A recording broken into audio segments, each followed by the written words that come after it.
Untuk kita terima firman yang daripada Tuhan hari ini. Tuhan terima kasih kami sudah boleh menaikkan pujian penyembahan kami sepanjang 1 jam ini.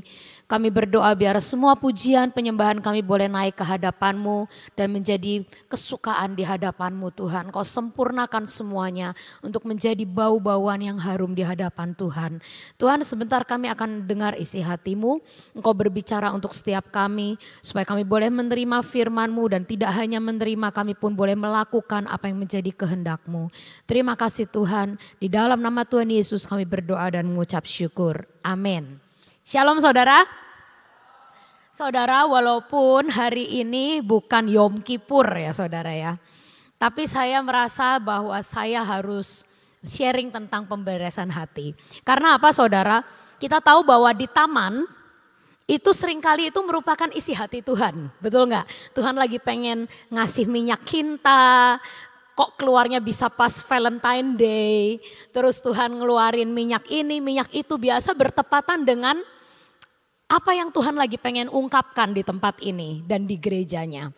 Nah saya tuh hari-hari ini merasa Tuhan itu kan lagi memberikan kita, mempersiapkan kita untuk nanti Desember ini akan keluar, sudah keluar minyak dari burung Raja Wali, yaitu ketajaman, kecepatan ya. Lalu juga keluar minyak dari batu yang itu adalah batu gerbang surga, karena itu batu seperti yang dipakai sama Yakub waktu dia tidur dan waktu itu battle terbuka, lalu gerbang surga terbuka dan Tuhan mencurahkan di batu itu di taman, itu ada batu Yusuf saudara. Batu Yusuf tuh black onyx ya. Lalu bersamaan dengan itu tiba-tiba patung anak domba itu keluar minyak lagi. Ya, padahal patung anak domba itu keluar waktu masa Yom Kippur yang sudah lewat. Nah, jadi saya waktu hari-hari ini 3 minyak ini keluar bersamaan. Saya itu doa sama Tuhan, Tuhan apa yang Kau ingin sampaikan untuk kami. Karena ini menjelang akhir tahun, saya yakin bahwa apapun yang dicurahkan di taman itu adalah isi hati Tuhan buat gerejanya. Itu adalah kerinduan Tuhan untuk apa yang kita akan nikmatin di akhir tahun dan di tahun depan. Ya, kita tahu kita akan terima pengurapan untuk mengalami percepatan. Kita sudah terima kunci kelimpahan di tengah kekeringan dan itu sangat amat berguna untuk tahun depan. Karena kita tahu masa yang akan datang itu akan mengalami banyak kekeringan di dunia ini. Tapi kita sudah punya kunci kelimpahan dan Tuhan janjikan untuk kita tidak mengalami kekeringan sekalipun yang lain kering. Kita punya sumber air seperti Elia yang sungai Keritnya terus ada gitu ya saudara ya. Jadi Tuhan sudah menyiapkan semuanya buat kita sudah disiapkan. Tapi kita belum pernah bahas tentang minyak yang keluar dari anak domba. Karena Tuhan kalau berkati kita, Tuhan kasih ini janjiku, ini janjiku, ini janjiku. Harus komplit melihatnya saudara. Ya, jangan cuman lihat berkatnya aja. Jangan lihat cuman amin. Kelimpahan, amin, percepatan, amin, saya menerima berkat-berkat. Harus ngelihat semuanya dengan jelas dan teliti. Ya, seperti waktu saya sampaikan tentang kunci Daud. Ingat-ingat, bacanya 1 perikop, jangan cuma 1 ayat. Kunci Daud diberikan, tapi ternyata kunci Daud bisa diambil daripadamu. Kunci Daud diberikan kepada orang yang bertanggung jawab. Dan sesuai dengan hati tuannya. Kalau enggak sesuai sama hati tuannya, diambil, dikasihin ke orang lain. Jadi kita kalau terima berkat, terima apapun dari Tuhan, jangan cuma lihat satu sisi dan secuplik aja. Kita harus pelajari semuanya, supaya kita terima dengan utuh. Ya, dan supaya apa yang Tuhan berkati kita itu enggak diambil daripada kita. Amin. Jadi hari ini, walaupun Raja Wali keluar, walaupun minyak gerbang surga terbuka.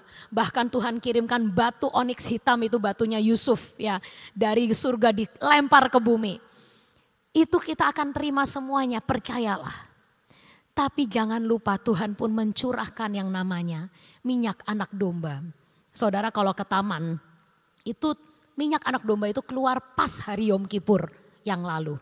Ya, kita tuh lupa saudara, kita ngerayain Rosh Hasanah, kita lupa sama Yom Kippur, padahal Rosh Hasanah sama Yom Kippur itu berdekatan. Ya, sampai kita tuh ngomong, aduh Tuhan, sorry ya, Rosh Hasanah dirayakan, Yom Kippurnya kelupaan, sampai Tuhan curahkan minyak itu, sampai kita baru ingat, iya ya Tuhan. Nah ini, thank you multimedia, ya, minyaknya ini keluar dari leher domba saudara. Jadi ada patung domba dan saudara tahu kalau Yom Kippur itu sebenarnya adalah hari pengampunan dosa, ya, pertobatan.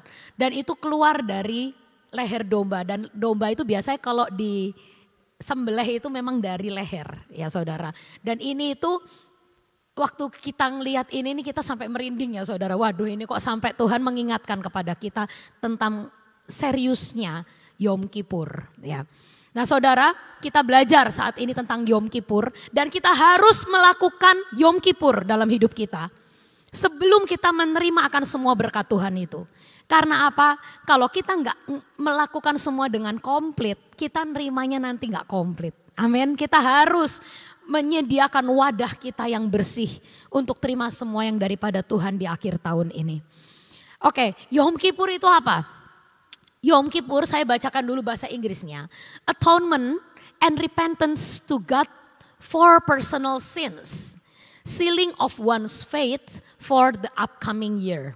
Saya kasih terjemahan bahasa Indonesianya. Atonement ya, artinya adalah rekonsiliasi, perbaikan sebuah hubungan. Itu artinya atonement ya. Tadi kan katanya atonement artinya adalah rekonsiliasi atau perbaikan sebuah hubungan. Jadi artinya atonement itu bukan cuma hubungan sama Tuhan yang kamu perbaikin. Tapi juga hubungan antara sesama manusia. Nah, lalu yang selanjutnya, repentance to God for personal sins. Itu yang adalah kalimat kedua. Pertobatan, nah ini arahnya kepada Tuhan. Atas dosa pribadi kita. Kita harus mengakui semua kelemahan pribadi, dosa pribadi, hal-hal yang gak benar dalam hidup kita, kita akui kepada Tuhan. Jadi sifatnya Yom Kippur itu ada yang antar sesama manusia, ada juga yang antara kita dengan Tuhan, harus dua sisi. Ya.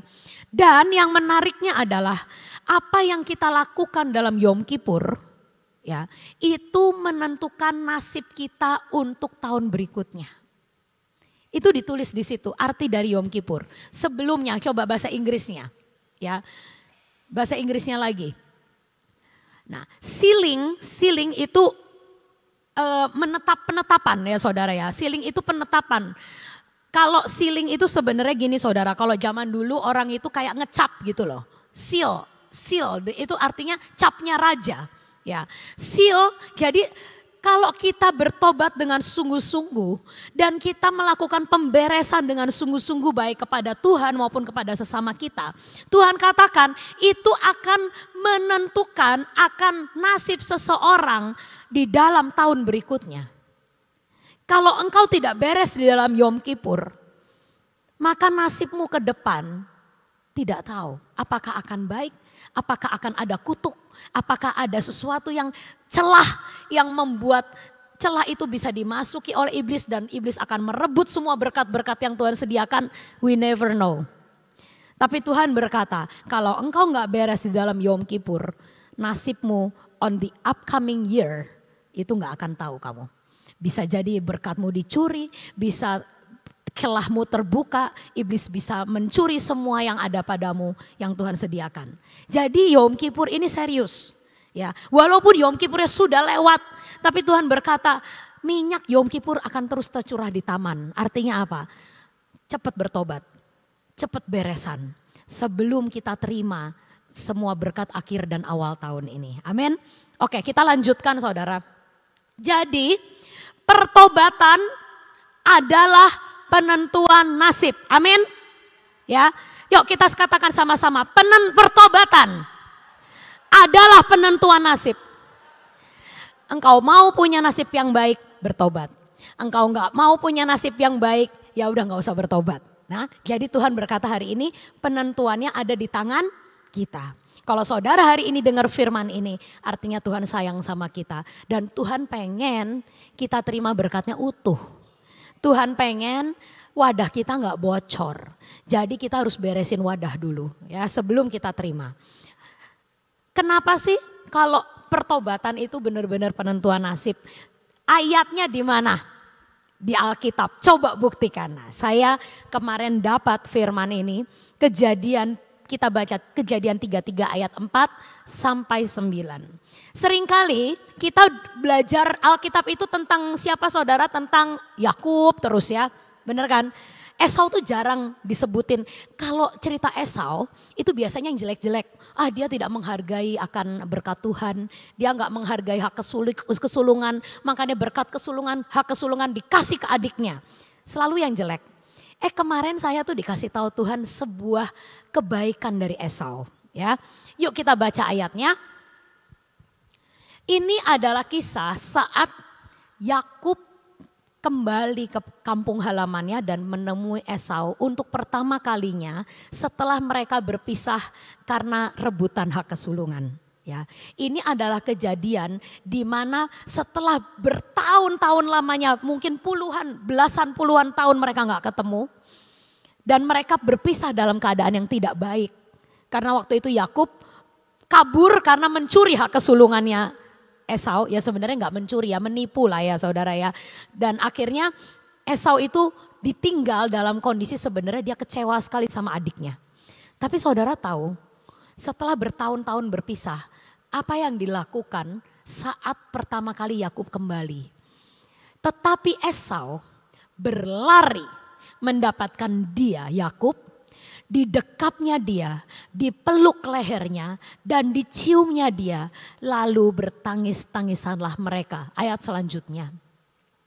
Kemudian Esau melayangkan pandangannya. Dilihatnyalah perempuan-perempuan dan anak-anak itu, yaitu anak-anak Yakub. Lalu ia bertanya, siapakah orang-orang yang beserta engkau itu?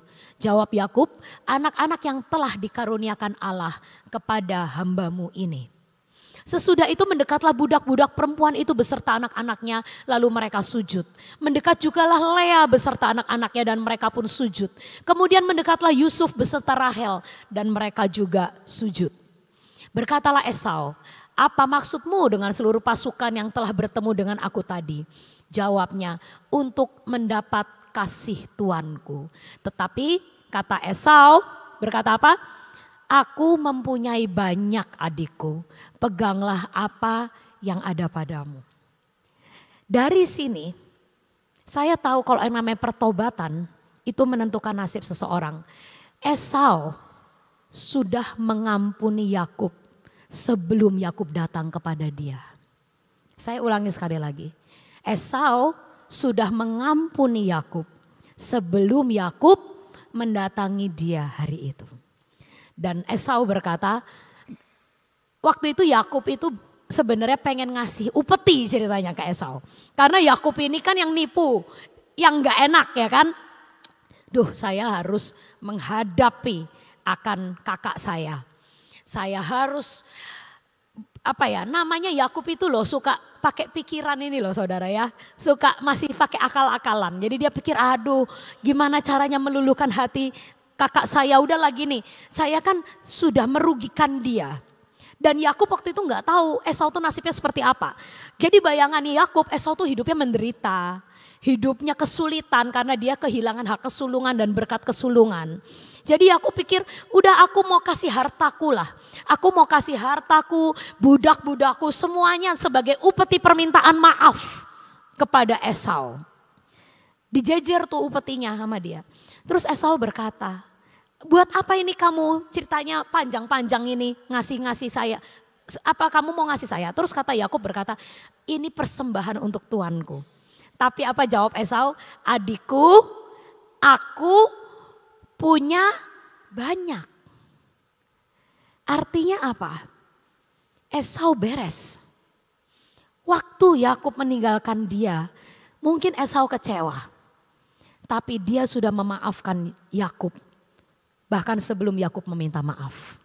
Dan hidupnya Esau diberkati. Ya. Jadi saudara, kalau Esau waktu itu tidak mengampuni Yakub, hidupnya pahit. maka dia akan susah untuk mendapat berkat. Tapi percayalah, saat engkau mengampuni, saat hatimu besar untuk mengampuni orang yang bersalah kepadamu, saat hatimu besar untuk mengampuni orang yang menyakitimu, berkat Tuhan itu akan dengan sendirinya tercurah. Ya. Walaupun secara tertulis yang terima berkat kesulungan harusnya Yakub.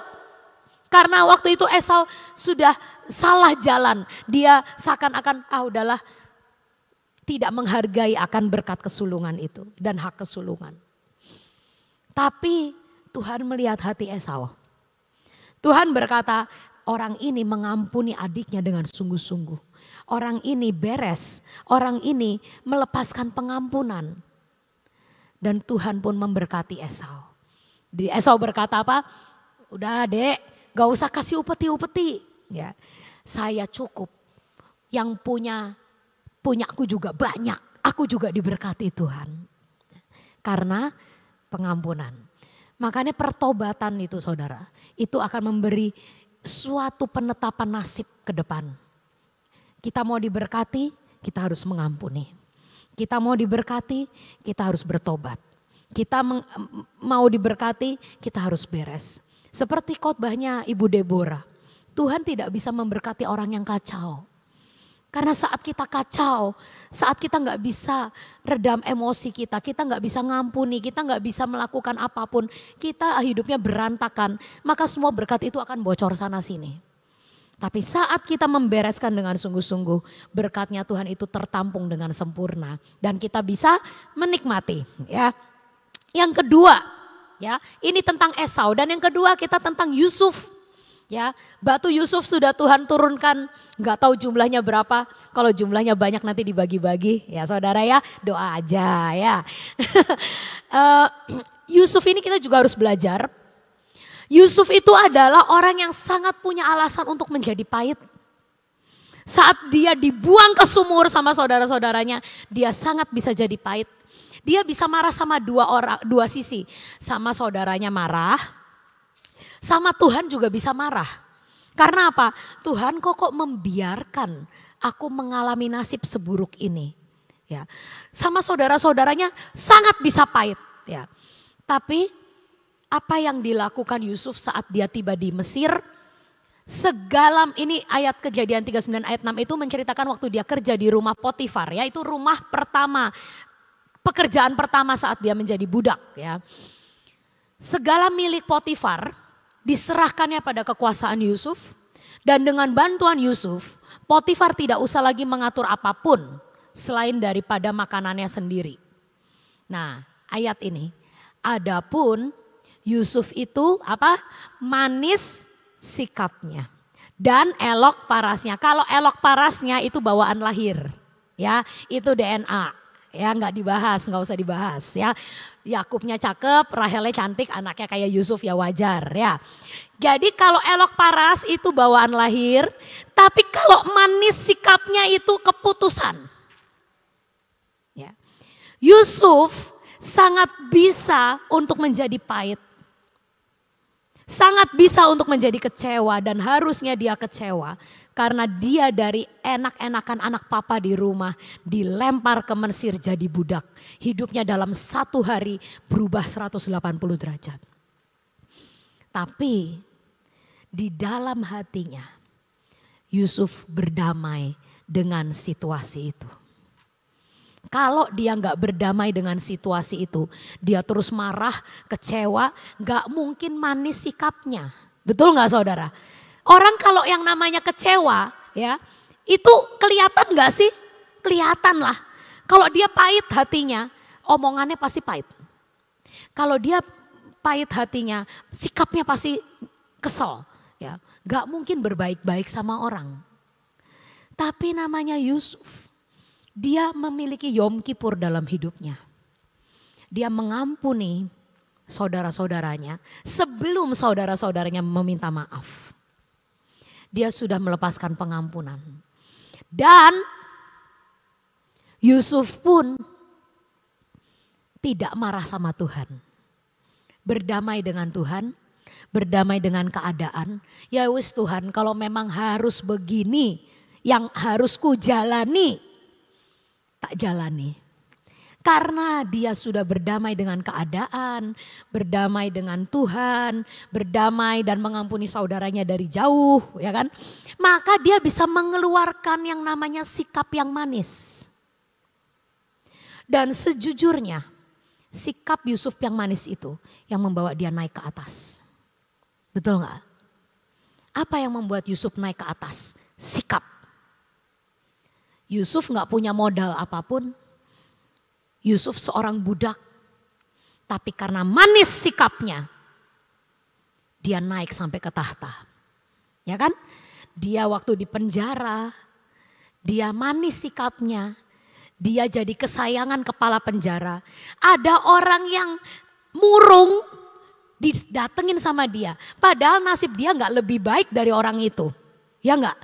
Yusuf sama juru makanan dan juru minuman nasibnya emang lebih baik Yusuf tah? Enggak. Juru makanan, juru minuman itu lebih mending dari Yusuf.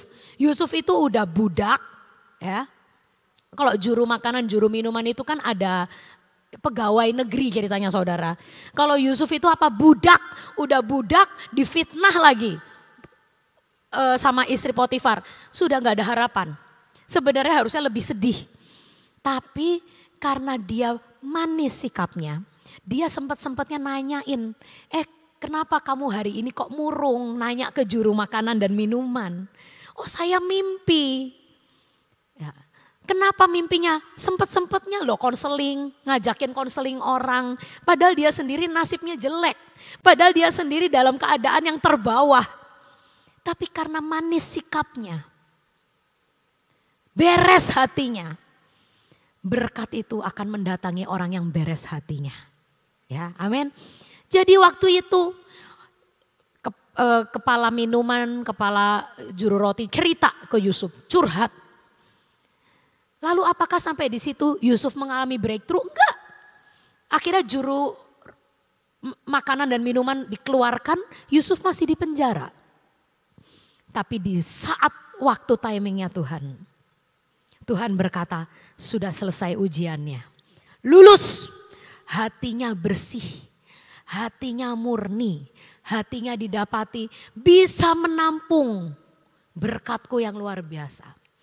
Maka hari itu Tuhan buat suatu pembalikan dalam hidup Yusuf.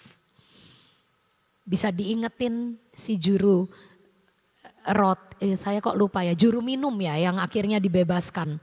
Juru roti dihukum, juru minumnya dibebaskan. Lalu dia ngomong ke Firaun, saya ingat ada seorang di penjara yang pernah mengartikan mimpi saya. Lalu saat itu Yusuf diambil, Yusuf dipercaya dan akhirnya dia naik ke tahta. Semua yang Yusuf alami, semua yang membuat dia naik ke tahta bukan karena apa-apa, karena sikapnya. Kenapa sikapnya baik? Hatinya beres. Maka saudara, kalau mau terima berkat dari Tuhan, yang penting hatimu bereskan. Ada kepahitan sama Tuhan, ngomong, Tuhan aku tidak mau kepahitan sama engkau. Apapun yang engkau rancangkan dalam hidupku, aku setuju. Apapun yang engkau tuliskan dalam hidupku untuk aku jalani, aku approve, aku setuju. Seperti Yusuf, supaya saat aku menjalani, aku mendapat favor Tuhan. Saat aku menjalani dengan sukacita, sikapku manis, maka berkatmu aku terima. Ya saudara, nah yang ketiga, kita baca dari Kejadian 32 ayat 26 sampai 28. Tadi udah cerita tentang abangnya Esau dan sekarang kita belajar juga tentang ini dari Yakub ya. Lalu kata orang itu, ini adalah saat Yakub bergulat dengan malaikat Tuhan, ya. Saya nggak tahu itu malaikat Tuhan ataukah Tuhan sendiri. Intinya waktu itu Yakub itu ketakutan banget mau ketemu sama kakaknya. Dia minta diberkati, dia minta diprotek Tuhan, ya. Lalu kata orang itu, biarkan aku pergi karena fajar telah menyingsing. Sahut Yakub, aku tidak akan membiarkan engkau pergi jika engkau tidak memberkati aku. Bertanyalah orang itu kepadanya, siapa namamu? Sautnya, Yakub. Lalu kata orang itu, namamu tidak akan disebut lagi Yakub, tetapi Israel. Sebab engkau telah bergumul melawan Allah dan manusia dan engkau menang. Nah, kenapa Tuhan bereskan Yakub dan ubah nama Yakub menjadi Israel? Ya, ini sebabnya saudara. Destiny Yakub itu Israel, pahlawan Allah. Tapi dia tuh punya sifat yang jelek. Yakub itu punya sifat apa? Penipu, suka ngakal-ngakalin, mengandalkan kekuatan sendiri, mengandalkan kepandaian dia sendiri, mengandalkan cara dia sendiri. Tapi hari itu Yakub tahu dia dan sadar dia itu lemah. Yakub tahu ini kelemahanku Tuhan, ini sifat jelekku Tuhan, ini bikin aku kesandung terus dalam hidup ini. Karena aku suka menipu, aku ditipu juga. Ya kan? Yakub menipu Esau, dia ditipu sama siapa? Sama mertuanya. Ya kan? Mau dapetin Rahel aja susah ya saudara. Harus 14 tahun nunggu Rahel karena yang dikasihin Lea dulu. Terus katanya upahnya suka diubah-ubah sama mertuanya. Jadi Yakub nih ngerasa aku tuh tukang nipu tapi jadi gue ditipu terus. Hidupnya gak enak. Lalu hari itu Yakub bergumul sama Tuhan. Tuhan, aku selama ini nih mengandalkan kekuatanku sendiri. Aku mengandalkan kepandaianku sendiri. Tapi hidupku jadi gak enak. Hidupku jadi berantakan. Aku ditipu terus sana sini. Dan hari itu dia berkesempatan bertemu dengan Tuhan. Dan dia berkata, Tuhan tidak boleh pergi sebelum engkau memberkati hidupku. Aku gak mau jadi Yakub. Aku gak mau jadi tukang tipu terus. Aku gak mau pakai kekuatanku lagi. Lalu hari itu Tuhan mengganti namanya menjadi Israel. Saudara, tapi harus datang ke Tuhan. Harus ngaku, Tuhan ini kelemahanku. Tuhan ini sifat jelekku. Tuhan ini semua yang bikin aku gak bisa terima berkat. Kelemahanku ini. Diurusin. Dan berkata kepada Tuhan, tarik semua kelemahanku, keyakupanku. Semua keyakupan dalam hidupku ambil Tuhan. Ganti namaku dengan Israel. Ya. Maka Tuhan akan memberkati kita dengan berkat Israel. Amin saudara. Nah hari ini kita harus melakukan yang namanya Yom Kippur dalam hidup setiap kita masing-masing. Kita selidiki hidup kita. Apa Yakub dalam hidup kita? Kita lepaskan supaya Tuhan ganti kita dengan Israel. Kita lepaskan semua kepahitan Mesir kita. Ya, supaya kita menang seperti Yusuf. Ya. Kita harus melepaskan pengampunan terhadap saudara kita seperti Esau. Ya, mertua kita, menantu kita, suami kita, istri kita, anak kita mungkin yang menyakiti. Biasanya menyakiti orang-orang terdekat, of course lah, ya kan? Karena biasa yang paling, kalau orang yang cuman kenal hahehe nggak berkesempatan untuk menyakiti kita. Tapi orang-orang yang serumah itu biasanya yang lebih sering ada gesekan. Ya, ampuni supaya kita menjadi seperti Esau, ya, diberkati oleh Tuhan. Memiliki banyak kata Esau. Tenanglah aku punya banyak karena Tuhan pun memberkati aku. Karena aku sudah mengampuni. Amin saudara. Jadi hari ini kita bereskan hidup kita masing-masing sebelum akhir tahun. Supaya Yom Kippur terjadi dalam hidup kita. Dan supaya saat kita terima yang daripada Tuhan. Maka kita semua terima dengan utuh. Amin. Saudara, pemberesan hati itu luar dalam ya. Jadi kalau kita beres itu bukan sekedar sorry ya gitu ya. Itu di luar. Tapi pemberesan itu harus luar dalam. Dari sikap tindakan kita harus minta maaf. Tapi dari hati kita juga harus bersih. Contoh Esau itu benar-benar merupakan buah pertobatan. Seseorang yang bertobat akan mengeluarkan buah. Ya, buahnya bisa dinikmati. Apa yang dilakukan Esau? Dia katakan, aku punya banyak kok, gak perlu kamu kasih-kasih lagi. Sebabnya gini, dendamnya Esau, ya, dendamnya Esau terhadap Yakub itu masalah harta. Betul nggak? Karena dia tahu hak kesulungan itu dapatnya 2 bagian kan. Jadi double porsi. Double porsi masalah apa? Masalah harta. Harta yang akan dibagi oleh papanya. Jadi sebetulnya Esau itu kalau mengenai masalah harta, dia terikat banget. Nah, lalu si Yakub ini ngerti. Esau ini terikat banget sama harta. Dan haknya dia yang sebetulnya harta itu dia ambil sama dia.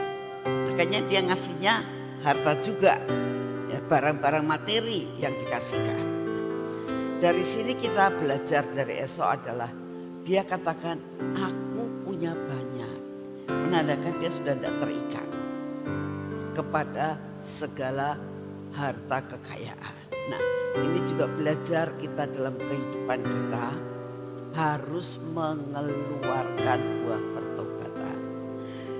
Kalau hari ini kita menerima akan firman ini, kita bereskan hati sampai nanti kita tahu tanggal 9 itu ada sesuatu janji yang luar biasa tentang percepatan. Ya. Jadi kalau kita tahu, aduh Tuhan, banyak perkara mulai dari Januari ya. Coba saudara lihat, saya bukannya mau saudara harus mengikuti akan khotbah-khotbah saya, tapi setiap kali Tuhan itu ngasih sesuatu hal yang profetik, ngasih sesuatu hal peringatan. Coba saudara itu membaca lagi, mendengarkan YouTube, nanti saudara lihat seperti yang Sofi tadi katakan, ada ini Tuhan kasih, ada ini Tuhan kasih, mulai dari Januari. Nanti kita akan tahu bahwa sebetulnya tempat ini adalah benar-benar berita surga yang Tuhan berikan secara instan. Saya tidak mengatakan di gereja lain tidak ada firman Tuhan yang instan. Saya tidak mengatakan begitu. Tapi saya mengatakan di tempat ini ada sesuatu hal yang luar biasa. Tadi malam saya itu lagi mempersiapkan untuk khotbah tanggal 20 harus pelayanan di Semarang. Saya lagi persiapan buat itu. Nah, salah satu hal yang saya dapatkan itu juga sama, saudara. Dikatakan saya mendapatkan tugas adalah mengenai masalah hati emas. Nah, lalu saya merasakan Tuhan, hati emas itu apa? Hati emas itu adalah belas kasihan. Tuhan itu mempunyai hati emas. Tuhan Yesus selalu memberikan dengan belas kasihan. Dia melakukan menjadi berkat untuk dunia ini karena apa? Belas kasihan. Saudara, kalau Tuhan gak punya belas kasihan buat saudara dan saya, gak mau mati di atas kayu salib. Ngapain gitu loh. Wong Bapakku bisa menciptakan manusia baru kok. Tapi karena belas kasihan. Nah, saudara, saya tuh merasakan. Lalu sesudah itu saya itu tiba-tiba bisa, yang gak tahu bagaimana bisa ada YouTube khotbah saya pada saat di Victoria Falls. Oh ya, ini kok saya belum sesudah khotbah, saya merasakan khotbah saya itu kadang-kadang saya lupa yang tak khotbahi apa. Itu menandakan bahwa itu bukan dari saya, tapi dari Tuhan. Jadi saya buka lagi khotbah saya yang di Victoria Falls. Ada janji yang luar biasa. Ya. Iya ya. Dan setelah saya dengerin khotbah itu, oh sesudah kita melakukan akan sesuatu yang Tuhan mau, Tuhan itu ngasih bonus. Oh ya, saya ingat semuanya. Oh iya, Ya Tuhan janjikan begini-begini. Oh terima kasih Tuhan. Itu sangat membuat saya rasakan iya ya. Mengingatkan apa yang Tuhan janjikan. Ya. Itu semua sudah ada di YouTube.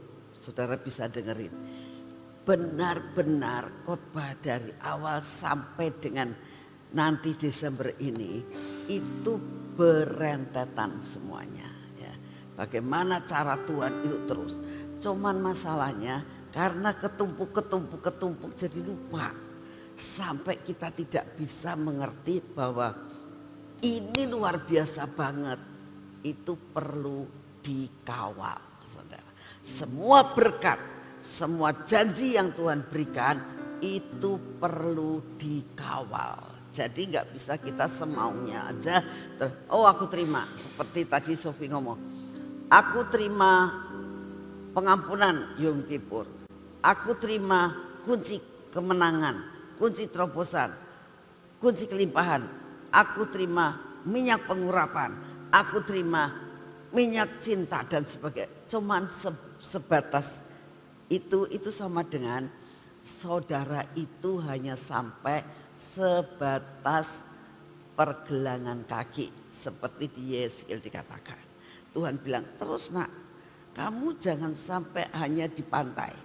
Masuk sampai di pergelangan. Jangan puas sampai di pergelangan. Terus sampai di lutut. Terus sampai di pinggang. Terus sampai kamu tidak bisa berbuat apa-apa. Kecuali berenang bersama dengan Tuhan. Itu yang Tuhan rindukan. Siapkan hati benar-benar. Pemberesan dengan Tuhan itu sangat penting. Supaya apa? Semua janji Tuhan di dalam pengakuan iman ini menjadi kenyataan dalam hidup saudara. Amin. Yuk kita berdoa. Terima kasih ya Tuhan untuk semua firman-Mu. Terima kasih buat ujian dan penyembahan selama 1 jam ini Tuhan. Terima kasih buat kasih setiamu yang tidak pernah berubah. Terima kasih Tuhan karena Kau sungguh amat sangat baik. Bapak, saat ini kami datang di hadapan-Mu. Engkau tahu kehidupan kami. Kami sangat merindukan Tuhan. Sebentar lagi kami meninggalkan tahun ini. Tapi masih ada 1,5 bulan Tuhan. Masih ada waktu untuk kami membereskan di hadapan-Mu. Masih ada waktu Tuhan untuk kami ini bisa menerima akan semua janji-Mu sepanjang tahun 2025. Dengan segala sesuatu yang Kau berikan buat kami. Baik minyak-minyak yang Kau berikan. Maupun apapun juga. Supaya kami boleh menikmatinya. Terima kasih untuk semuanya Bapa. Biarlah meterai ini kami terima sampai pada akhir tahun ini kami menerima segala-galanya. Terima kasih Tuhan, kami tahu firman ini bukan untuk kami saja, tapi buat semua jemaat streaming akan menerima hak bagiannya. Terima kasih Tuhan Yesus. Bapak, saat ini kami mau bersyafaat buat bangsa dan negara kami. Terus Tuhan, kami tidak bosan-bosan bersyafaat buat bangsa dan negara kami. Karena kami tahu Tuhan, kami sudah Kau tetapkan untuk menjadi pendoa syafaat. Engkau sudah mengangkat kami sebagai imam-imam perantara antara Engkau dengan kami sebagai manusia. Oleh karena itu saat ini kami mau menaikkan doa syafaat kami buat bangsa ini ya Tuhan. Tetap kami berdoa. Biarlah bencana alam apapun yang Kau izinkan terjadi. Kami mohon Kau buat sedemikian rupa untuk secara minimal mungkin Tuhan. Kami berdoa saat ini Tuhan. Luputkan kami dari semua bencana. luputkan kami dimanapun kami berada. Apapun yang bakal terjadi, sekalipun kami ada di tengah-tengah bencana yang Kau izinkan terjadi, luputkan kami Tuhan. Inilah doa yang kami naikkan di hadapan Bapa. Kami juga berdoa, beri kekuatan, beri kemampuan, beri roh kebijaksanaan, hikmat yang dari atas buat Bapak Presiden kami dan Wakil Presiden kami. Kami minta anugerah-Mu Tuhan bagi semua menteri, semua kabinet, semua pemimpin-pemimpin daerah yang ada. Buat mereka takut akan Engkau. Jagai Tuhan akan hati mereka. Mereka benar-benar bekerja buat rakyat. Terima kasih untuk semuanya. Tetap kami mau berdoa untuk segala undang-undang, peraturan-peraturan yang akan dikeluarkan.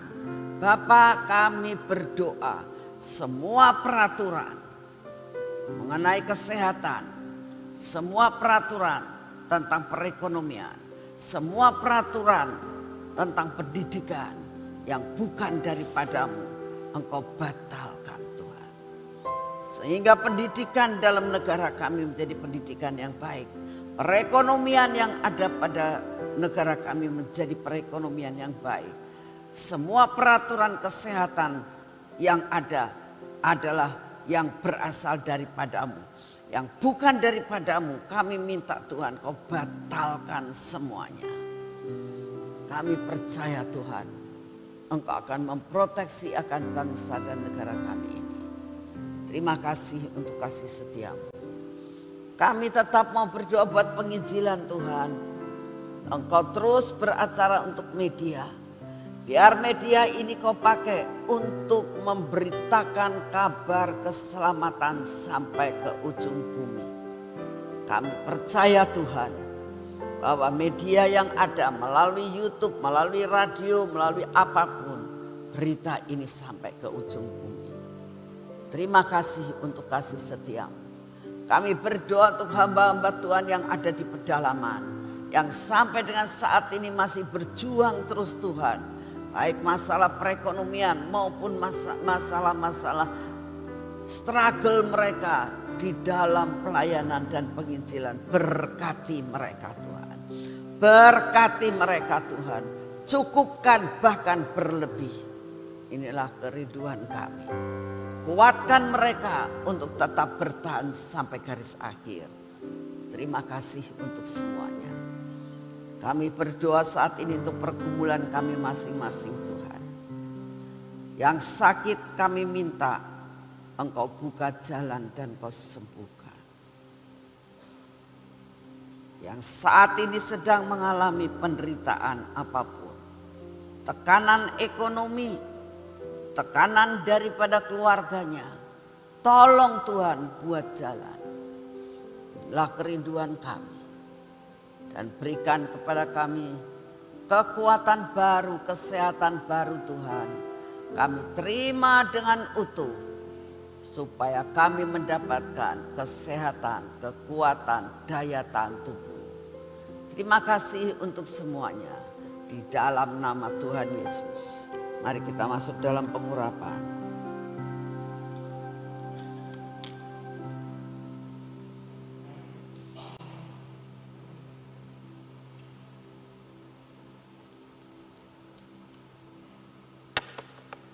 Bapa, setiap pagi kami menghadap kepadamu dengan minyak urapan yang istimewa ini.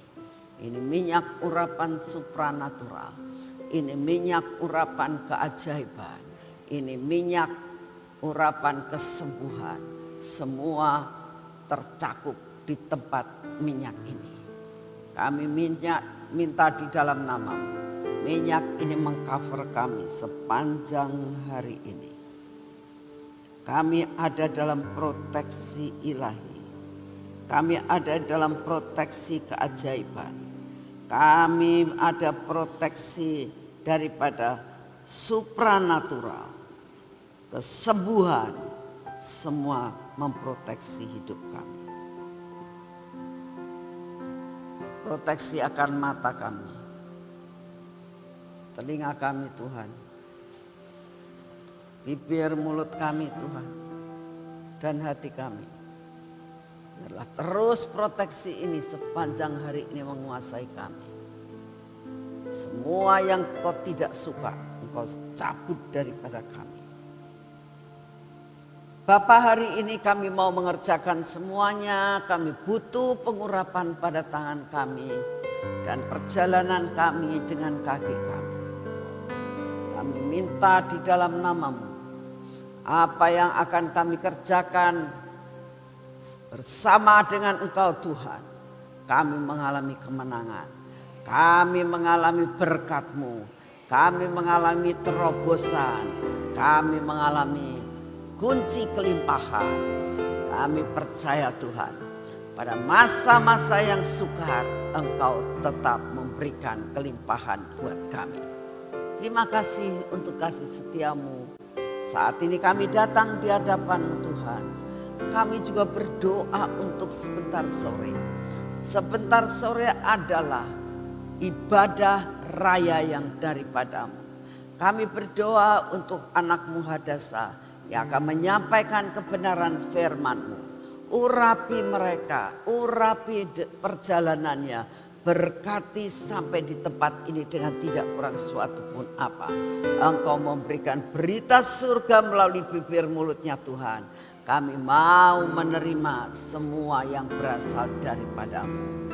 Kami berdoa untuk seluruh pasukan imam-imam Lewi yang akan melayani, baik pelayanan mimbar maupun media maupun setiap anak-anak-Mu para asyir, penari Tuhan. Kami minta guru kebaktian anak-anak semua ada di dalam proteksi yang daripada-Mu. Lakukan yang sangat baik, berkati akan jiwa-jiwa yang datang, penuhi tempat ini dengan kemuliaan-Mu, penuhi tempat ini dengan jiwa-jiwa yang lama maupun yang baru. Terima kasih untuk kasih setia-Mu. Segala pujian, hormat, syukur kami naikkan di hadapan-Mu Bapa, di dalam nama Tuhan Yesus. Amin.